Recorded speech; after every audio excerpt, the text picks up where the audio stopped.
Hello again, and welcome back to Smite Match of the Day. Today we are playing Domination Classic.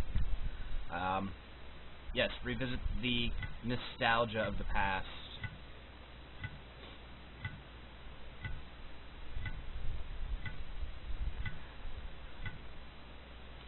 I'm really hoping we get in. Okay, that's good.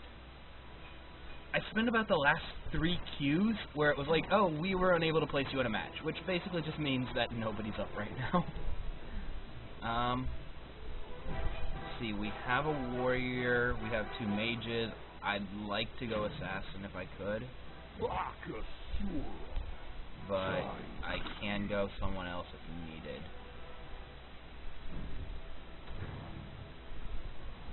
I'm gonna go Exlanque, or however you pronounce this.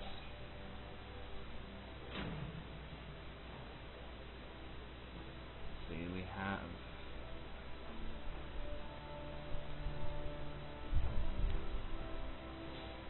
Like, we have a mage, like, we have 2 mages, one of which can technically be an assassin. We have a warrior who can hit, so we do need a carry. Someone who's fast and has a stun. I'd prefer if it didn't have to be me.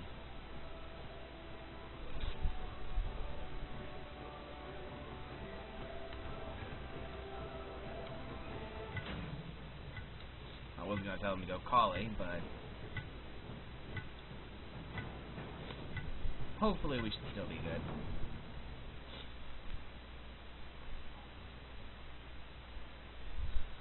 Aphrodite's gold. She gets a lot of assists. I kind of like looking at like some of them. I'm like, well, my Bakasora has like over 600 assists and like 400 kills. But at the same time, my Bakasora is an assassin, so he's kind of designed to do stuff like that. Whereas she is a support, and well, if she has a shit ton of kills, bad things normally come from that. Okay, this is Domination mode, and this character, Exlanque, is kind of an awkward bean. His passive is that basically you want to KS at least for the first 5 kills. Or 6 kills, sorry. He gets physical power, so he gets damage based on his kills. So, yeah. You get about 30 power for your if you get the first 6 kills.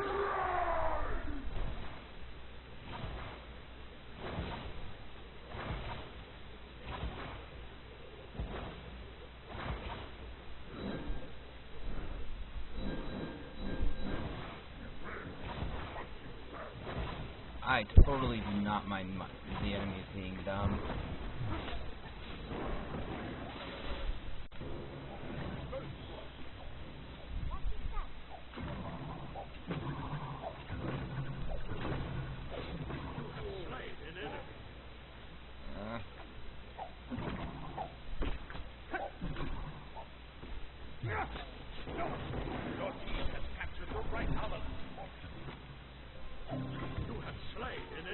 I'm gonna just try to get the hell out of here now.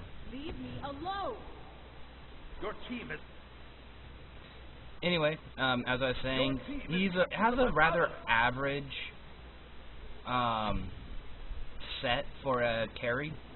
His 1 branching bola is a. Why is this guy running around like an idiot? Has a basic blah, increased damage. Also, you get 2 bounces on your attacks.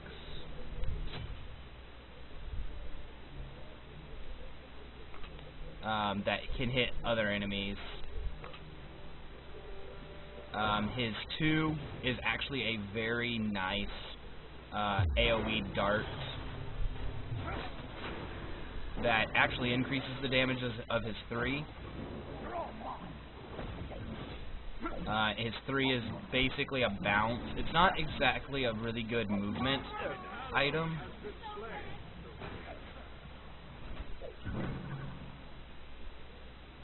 is actually kind of piss poor for movement.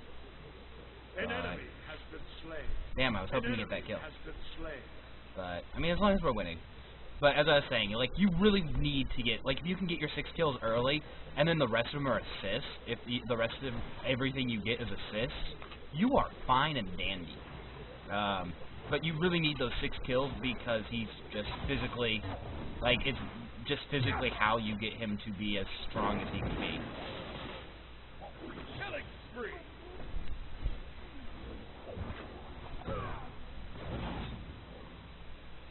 Okay.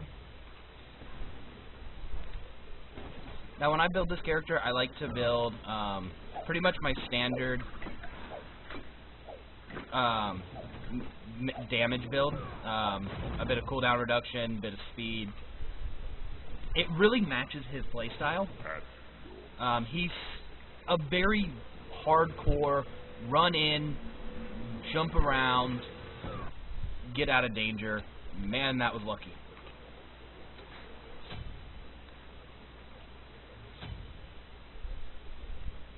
But yeah, as I was saying, he's a really hardcore run in, get out of danger, get away character.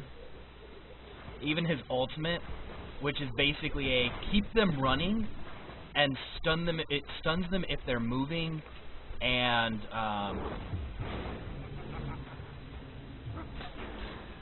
if they're not, it slows them. Killing spree.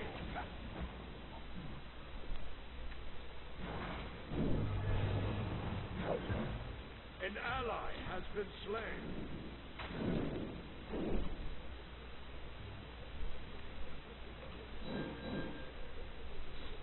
But as I was saying, I like to max out his Dark Trap.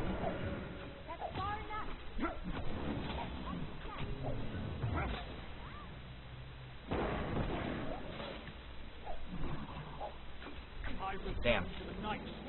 You have been slain. What the hell are they doing? Ugh, my team. Like, I mean, they're doing great, but man, it's like, oh, I'm just gonna stand over here as they go and take that tower. Like, but you could have helped me. But sorry, I keep getting distracted by game.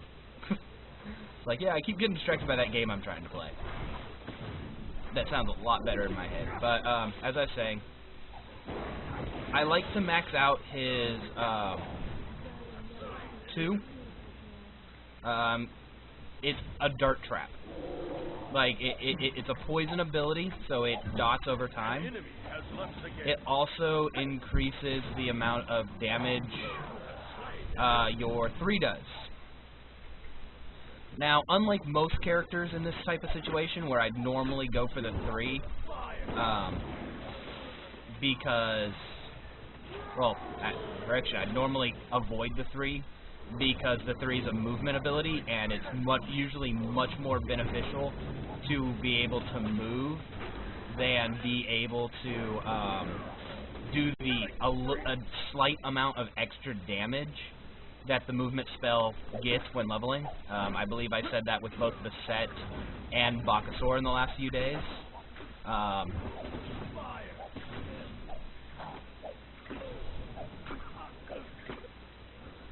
I personally prefer maxing out.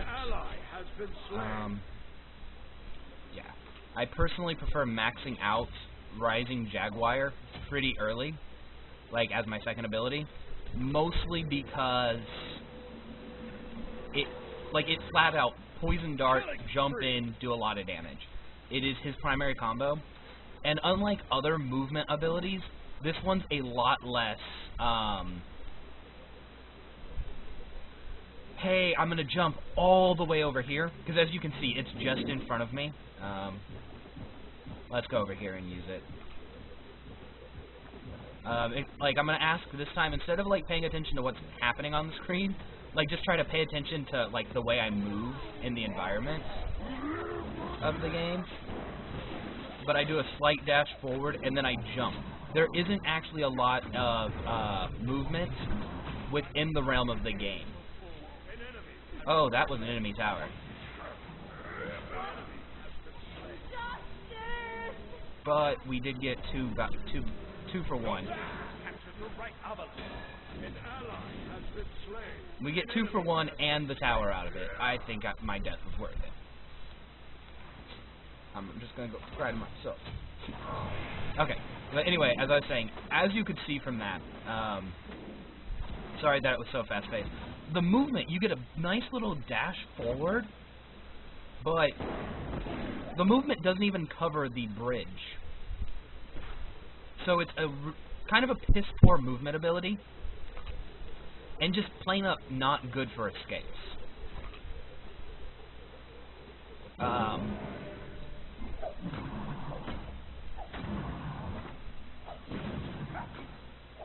On the other hand, you have, like... the hell? Why were there minions there? On the other hand, you have, like, his branching bolas, which is a kind of piss-poor... like, it's not that bad, but it's kind of a piss-poor steroid. Or a damage steroid.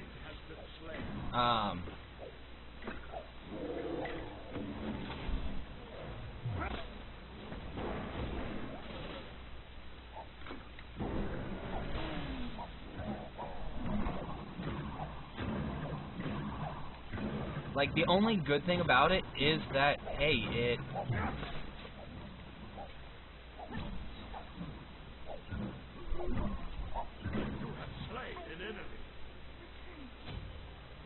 like, literally the good thing about it is that it branches off and does additional damage to the enemies behind him. But, like, as you can see, at level 50, or at level 5, it does additional 50 damage, and it costs you 20 mana a shot. As you can see, I could have easily have taken her out, and I would have survived if I wouldn't have activated that and triggered it. I could have used my Leaping Jaguar to have poisoned her, jumped around, did a little bit of a spin, and did a ton of damage. But I triggered that, and... here, go ahead and watch his win.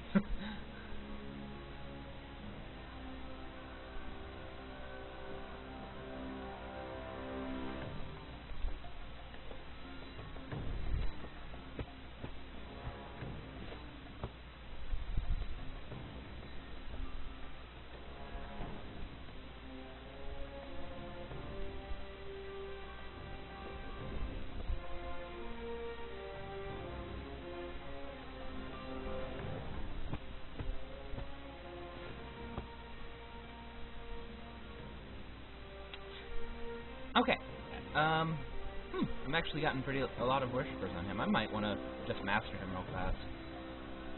So as you can see, here's the scoreboard.